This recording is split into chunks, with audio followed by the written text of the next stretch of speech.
Ok, nos quedamos en lo que es la disección aórtica, ¿ya? En la disección aórtica habla de un desgarro entre las capas de la pared aórtica, la cual suelen Recording in presentar. progress.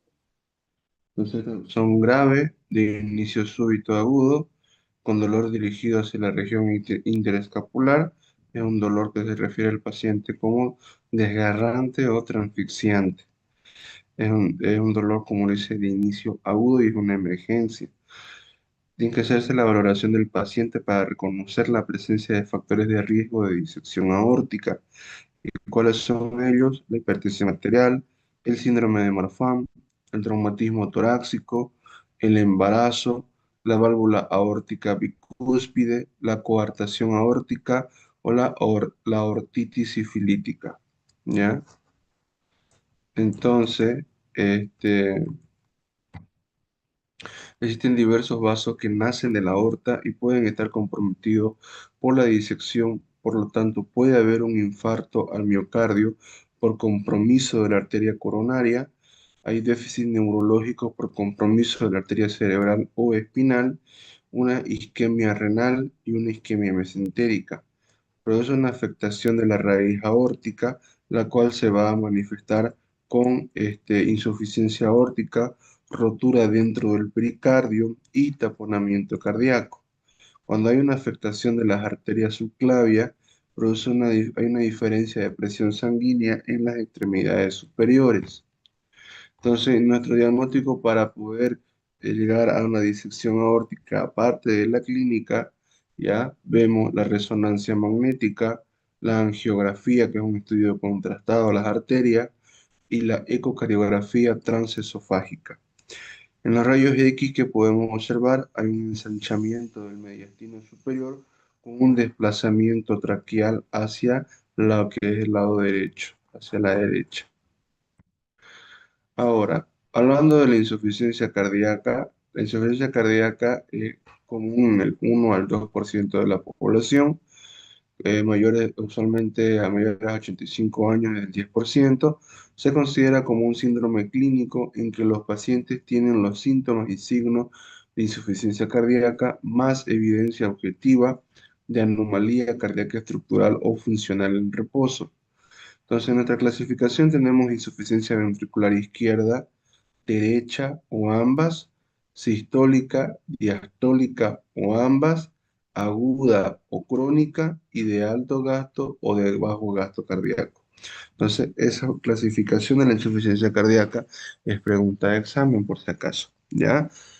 ¿Cuál es la clasificación? Insuficiencia ventricular izquierda, derecha, como también puede haber ambas, que ya la hemos visto y sus signos y síntomas de cada uno, igual ya la hemos pasado el día de ayer. Sistólica y diastólica, o también ambas, en cuanto al tiempo de evolución, aguda o crónica, y de acuerdo al gasto cardíaco, puede ser de alto gasto o de bajo gasto cardíaco. Entonces, en las causas de la insuficiencia cardíaca tenemos lo que es la artropatía coronaria, la hipertensión, la valvulopatía, la miocarditis viral, la cardiomiopatía, los fármacos cardiotóxicos y el alcohol. Entonces, los síntomas de la insuficiencia cardíaca ventricular izquierda, tenemos lo que es la disnea por ejercicio, la ortopnea, lo que es la tos y la fatiga, ¿ya? Los síntomas de la insuficiencia ventricular derecha es el edema de los tobillos, síntomas abdominales como pérdida de apetito, malestar abdominal y edema abdominal. En los signos de la insuficiencia ventricular izquierda tenemos lo que es la taquicardia, pulso alternante, hipotensión, latido de la punta desplazado, ¿ya? Un soplo S3 o S4, taquipnea, estertores crepitantes inspiratorios en bases pulmonares y derrame pleural. Y los signos de una insuficiencia ventricular derecha son taquicardia, pulso alternante, hipotensión, latido de la punta desplazado, C3C4, taquipnia, estertores crepitantes inspiratorio en bases pulmonares y derrame pleural. Prácticamente los mismos signos y síntomas. La cardiomiopatía hipertrófica es una afectación autosómica dominante, la cual afecta a uno de cada 500 individuos. Puede ser asintomática, pero puede presentarse con disnea, la angina, ya, que es el término para dolor de pecho, presíncope, síncope y muerte cardíaca súbita. El latido de la punta con doble impulso va a haber también cuarto ruido cardíaco en ese 4 y un soplo sistólico de expulsión. Entonces, el diagnóstico ideal para ver una cardiomiopatía hipertrófica es el ecocardiograma. Como vemos aquí, las paredes del miocardio se encuentran engrosadas. Ahora, la endocarditis infecciosa. La endocarditis infecciosa es una enfermedad en la que uno o varios microorganismos infectan al endocardio, las válvulas o las estructuras relacionadas. Ocurre generalmente sobre una lesión previa. La lesión típica es la vegetación, donde hay una masa de plaquetas, fibrinas, microcolonias y células inflamatorias escasas. La infección comúnmente afecta a las válvulas nativa o protésica, ¿ya? Pero puede ocurrir en defectos septales y paredes donde haya habido lesiones. En cuanto a la epidemiología, tenemos la incidencia ha permanecido estable en unos 3,6 a 7 casos por 100.000 pacientes por año. La incidencia aumenta en algunas poblaciones, sobre todo en los drogadictos endovenosos. Los factores de riesgo han cambiado de fiebre reumática y enfermedad congénita a uso de drogas endovenosas, enfermedad valvular degenerativa y dispositivos intracardíacos como los catéteres. Entonces afecta una relación de 2 o 1 en hombres y mujeres con una edad media de 57,9 años. 50-75% de las endocarditis de válvulas nativas tienen factores de predisposición. Entonces, y tenemos los microorganismos específicos que participan en la endocarditis infecciosa. El Streptococcus viridans, que es un 30% de lo que es la endocarditis nativa, en países ya desarrollados no se relaciona al cuidado de la salud ni en las drogas endovenosas.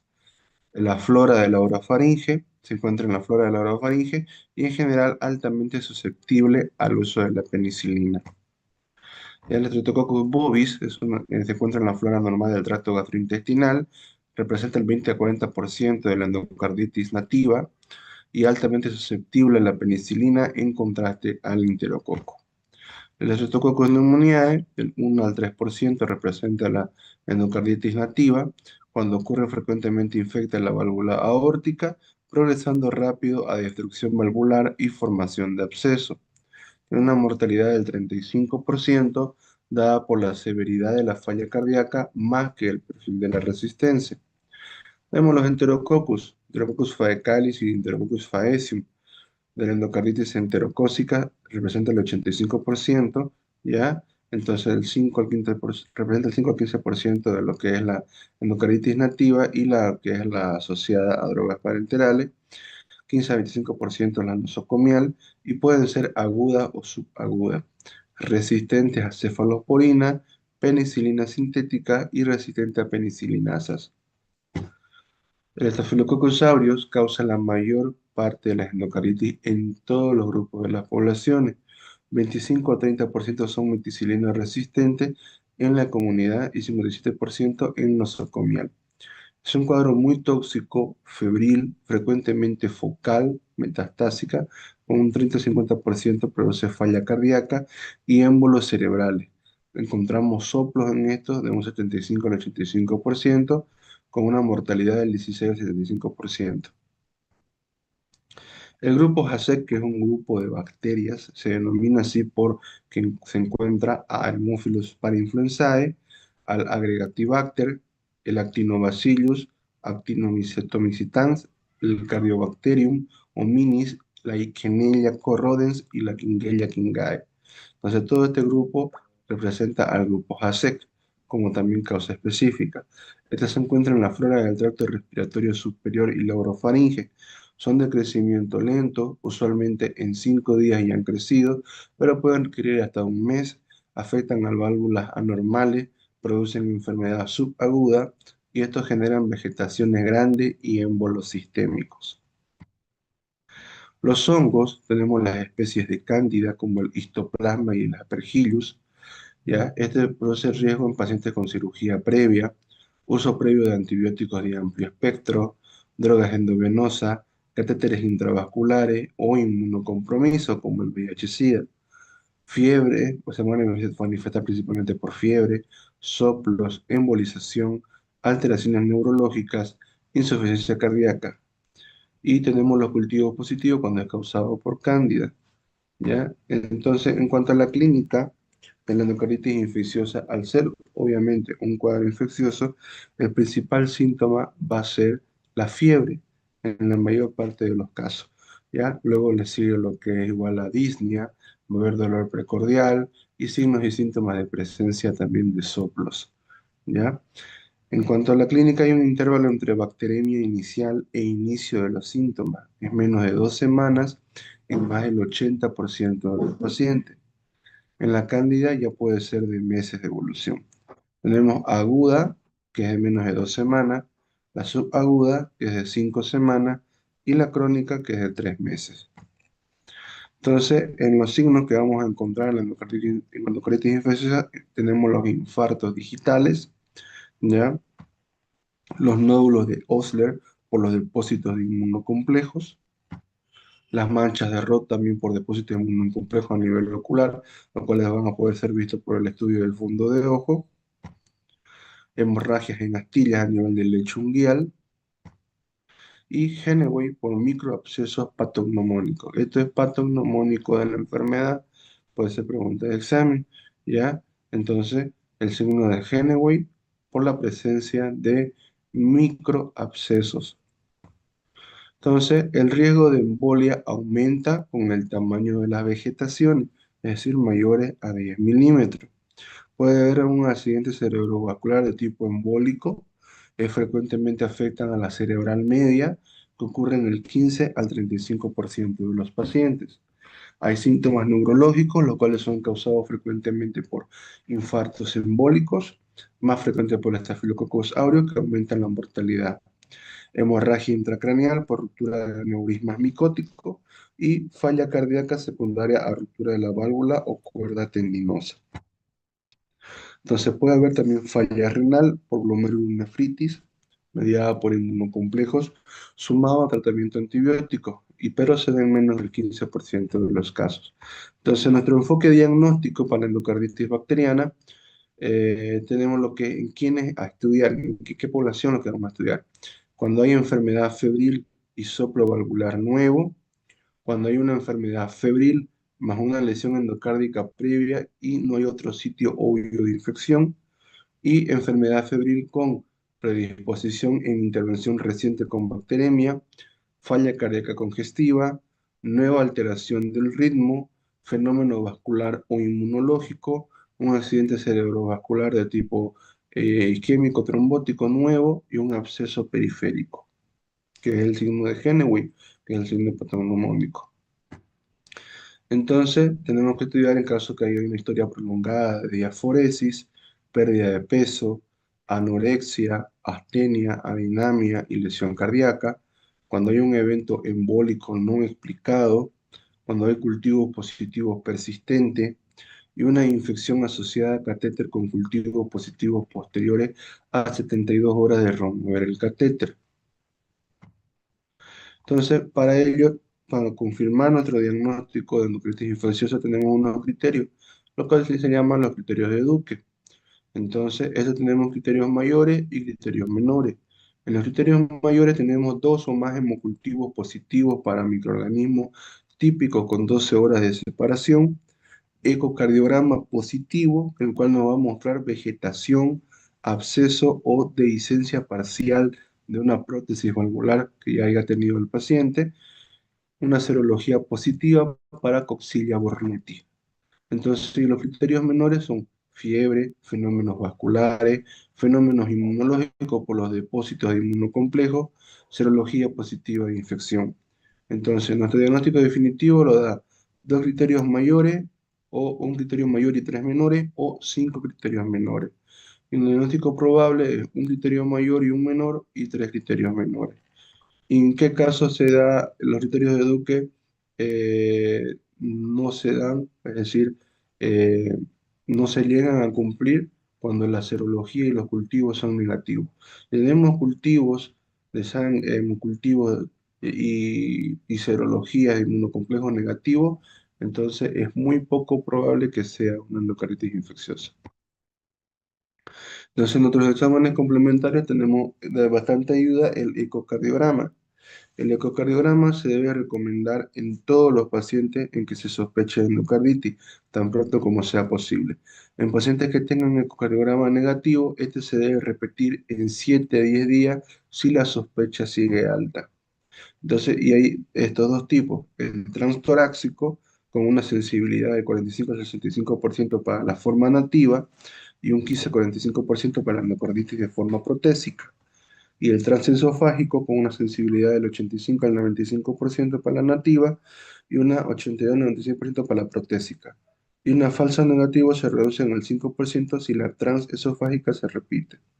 Si la sospecha clínica es alta y el ecocardiograma transesofágico es negativo, hay que repetir en 7 a 10 días.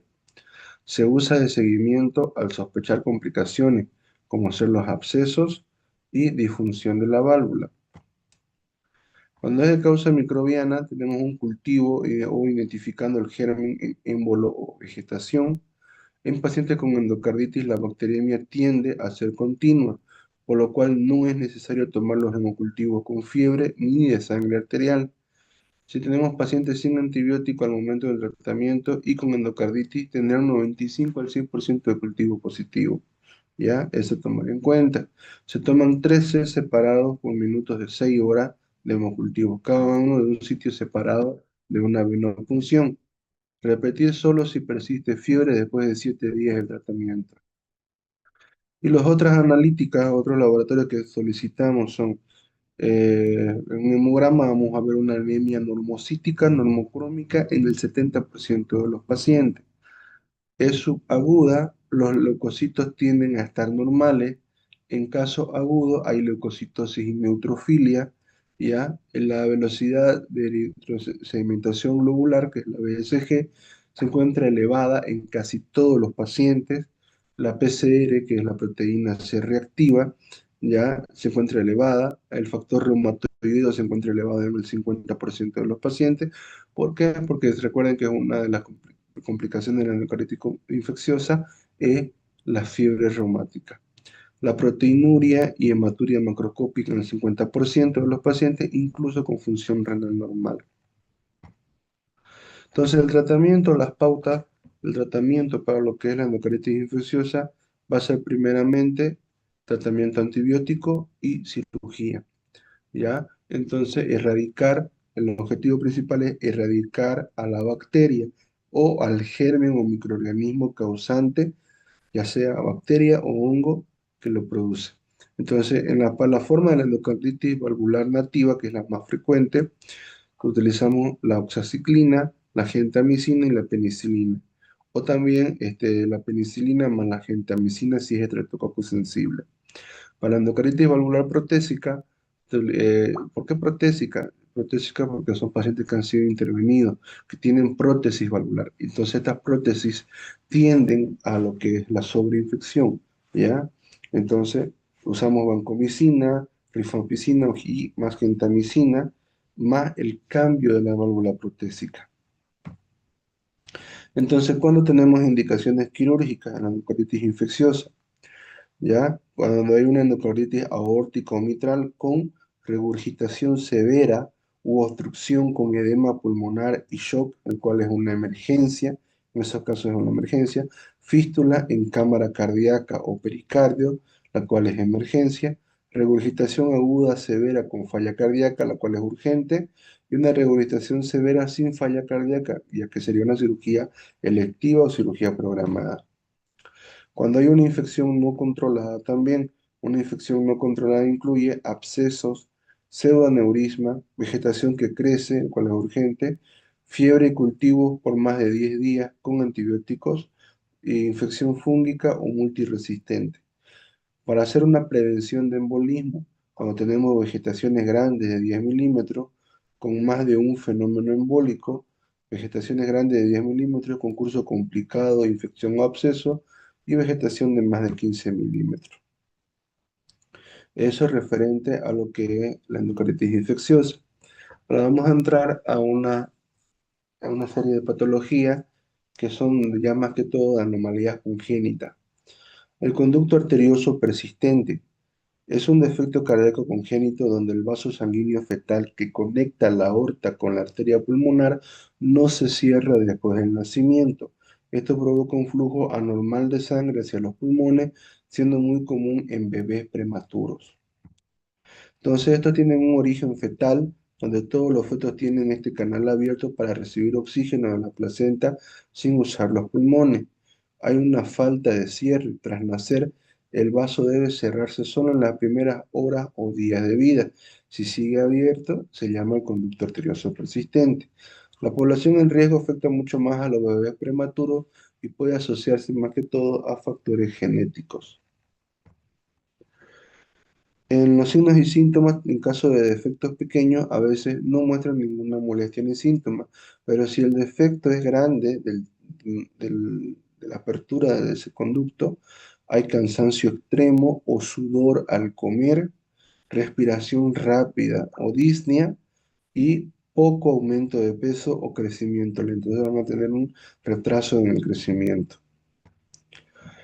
Nuestro diagnóstico es por la detección. Los médicos suelen escuchar un soplo cardíaco con un estetoscopio y confirman el diagnóstico mediante una ecografía o un ecocardiograma. En recién nacidos prematuros, los fármacos como el ibuprofeno o la indometacina ayudan a cerrar el conducto. Procedimientos: si el medicamento no funciona o el paciente es un niño ya mayor, de mayor edad, mayor peso, se puede cerrar mediante un cateterismo terapéutico o una cirugía menor. ¿Ya? Entonces, ahí vemos lo que es el cierre del defecto con lo que es la parte de la aorta, ¿no? La coartación de la aorta. La coartación aórtica es un defecto congénito en que la arteria aorta se estrecha, lo que dificulta el flujo de sangre rica en oxígeno hacia la mitad inferior del cuerpo. Esto obliga al corazón a bombear con más fuerza, provocando una presión alta arriba del bloqueo y débil abajo. Otros signos y síntomas son una piel pálida o fría en las piernas, una falta de aire o cansancio rápido, una presión arterial alta en los brazos, un dolor de cabeza, cefalea o angina de pecho, dificultad para comer o sudor en los bebés.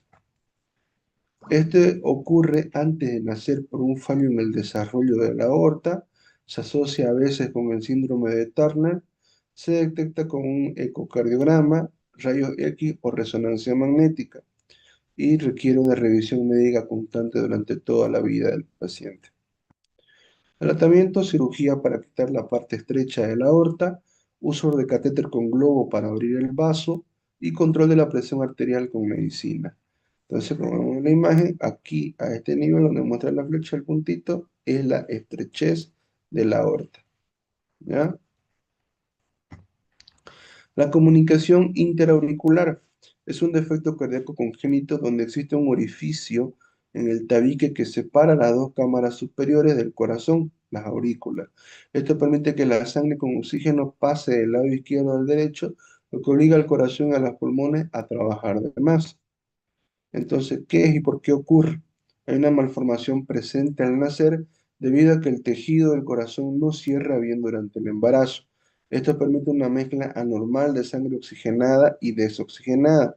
Los defectos pequeños suelen cerrarse solos con el tiempo, pero ya los defectos más grandes pueden agrandar al corazón o dañar los pulmones si no se tratan. Entonces, los tipos principales tenemos el ostium secundum, que es el tipo más frecuente, localizado en la parte central del tabique; el ostium primum, ubicado en la parte baja del tabique, vinculado a problemas en las válvulas; el seno venoso, que está situado cerca de la entrada de las venas cavas; y el seno coronario, que es un tipo muy raro, ubicado en la zona del seno coronario. ¿Cuáles serían nuestra clínica, nuestras señales de alerta? Cansancio fácil al hacer el ejercicio o jugar, falta de aire al realizar actividades, hinchazón en las piernas, los pies o el abdomen, latidos rápidos, fuertes o irregulares, que son las arritmias. Se detecta de forma sencilla mediante un ecocardiograma. Los casos leves solo requieren observación regular, puesto que tienden a cerrarse ese orificio, y los defectos más grandes se pueden corregir mediante un cateterismo o cirugía para cerrar el orificio y evitar riesgos mayores.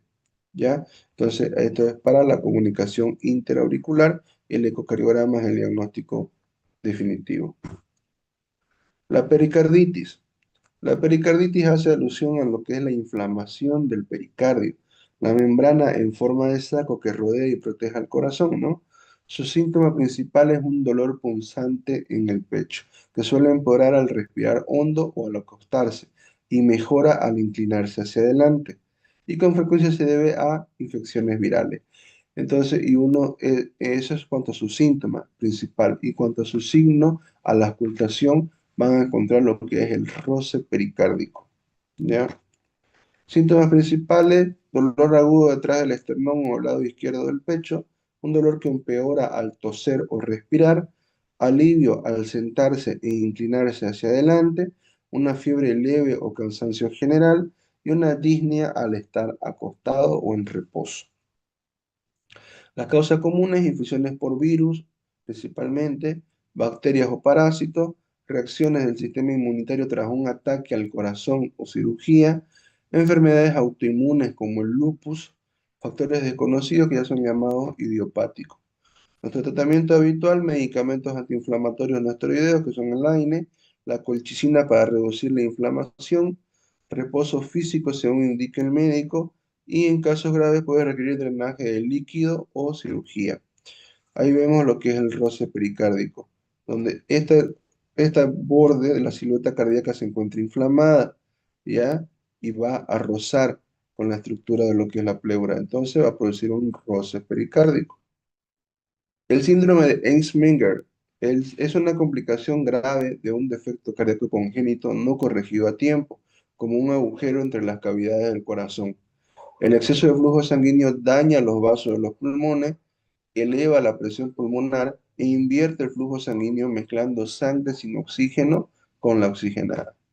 Otros síntomas son piel azulada o grisácea, que es la cianosis en labio, dedos y piel, ¿ya? Entonces, tanto distal como una acrocianosis, falta de aire al hacer esfuerzo o en reposo, cansancio extremo y debilidad, que eso es la astenia y dinamia, mareo o desmayo, que es el síncope, y la angina de pecho, palpitaciones, y los dedos y manos de pie redondeados, que es la acropaquia o dedos en pelillos de tambor.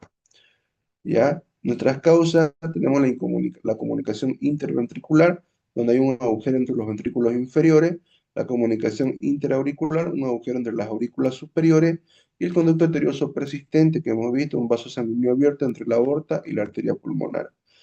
El uso de medicamentos para tratamiento como fármacos específicos para bajar la presión arterial pulmonar y mejorar la respiración. Evitar esfuerzos intensos: se desaconseja el ejercicio pesado, los embarazos y los viajes a lugares de mucha altitud. Trasplante en casos muy avanzados: se evalúa un trasplante de pulmón o de corazón. ¿Ya? Entonces ahí vemos los dedos de palillo de tambor en lo que es la ola acropaquia, ¿no? Ahora, para finalizar, con esto ya terminaríamos lo que es la parte cardíaca. Ahora, de hipertensión arterial, no voy a redundar mucho en lo que es definición, fisiopatología, puesto que eso ya lo han llevado, en teoría ya deberían saber. Entonces, de hipertensión arterial nos vamos a basar a la semiología, lo que más le podían preguntar. ¿Cómo hacemos nuestro diagnóstico de hipertensión arterial y la toma correcta de cómo tomar la presión arterial, que se la enseñaron en la práctica, ¿no? Entonces, el diagnóstico requiere al menos de 2 lecturas tomadas en momentos separados, mínimo dos, los recomendados son 3 lecturas. Se aconseja reposo previo de 5 minutos sentado y sin hablar, y se valida el diagnóstico con monitoreo ambulatorio, que es el MAPA, o automedida en casa, para descartar lo que es el efecto de la bata blanca o síndrome de la bata blanca, que también es pregunta de examen, el cual se hace que se produzca la elevación de la presión arterial en presencia del personal médico, ¿no? Y esto que también es pregunta de examen, la clasificación de la presión arterial, ¿ya? Sí o sí deben manejar estos valores. Ya lo normal, cuando se encuentra elevada, pero aún sigue siendo normal, la hipertensión en sus etapas, etapa uno, etapa 2, la hipertensión grave y la emergencia hipertensiva. ¿Ya? Entonces, esos parámetros, estos valores tienen que aprendérselo de memoria porque también es pregunta de examen. Los síntomas, tenemos lo que es la angina de pecho, dificultad para respirar, dolor de espalda, entumecimiento, debilidad y cambios en la visión o dificultad para hablar. ¿Ya? Entonces, y esta es la clasificación, la nueva guía, según la Asociación Americana del Corazón, para lo que es la clasificación de la presión arterial. ¿Ya? Esta es la más actualizada, la 2025. ¿Ya? Entonces, eso lo tienen que manejar de memoria. ¿Listo? Entonces, directamente así puntual, de presión arterial, eso es lo que más le van a preguntar. ¿Ya? Y ya sus otras causas, que hay hipertensión arterial, sistólica, ya hay hipertensión arterial diastólica, hay hipertensión arterial maligna, ya entonces distintos tipos de clasificación de presión arterial, ya. Ahora eso, y esta es la clasificación para ver lo que es igual normal, elevado, estadio uno, presión arterial estadio uno, estadio 2 y crisis hipertensiva que acabamos de ver. Umbrales para iniciar un tratamiento farmacológico, ¿ya? Entonces, sin enfermedad cardiovascular y bajo riesgo, con enfermedad cardiovascular o riesgo mayor a 7,5, ¿ya? Con diabetes mellitus o enfermedad renal crónica, ¿ya? En adultos mayores a 80 años y su valor de la presión, ¿no? Y el objetivo es, obviamente el control de la presión arterial. Con una población general, con una presión menor o igual a 130/80, estamos hablando de una presión arterial controlada. Cardiopatía isquémica o con accidente cerebrovascular tienen que manejar esta misma presión.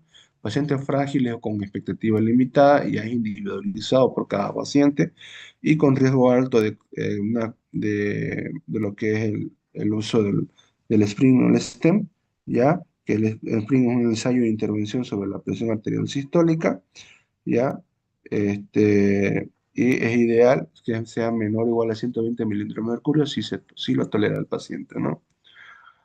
Entonces, con eso terminamos ya la parte de cardiovascular. ¿Alguna duda hasta el momento? Bueno, nos falta ver lo que es entrada abdominal, ¿ya? Eso vamos a verlo el próximo lunes y de ahí ya viene nefro, de uro, perdón, y aparato reproductor, ¿no? Masculino y femenino. Ya hemos visto un pantallazo igual de eso, en una de las primeras clases le he pasado temas de eso. Vamos a profundizar un poco más y ya con eso terminaríamos todo su temario que estaría listo para su examen. Ya vayan estudiando, le quedan menos de un mes ya.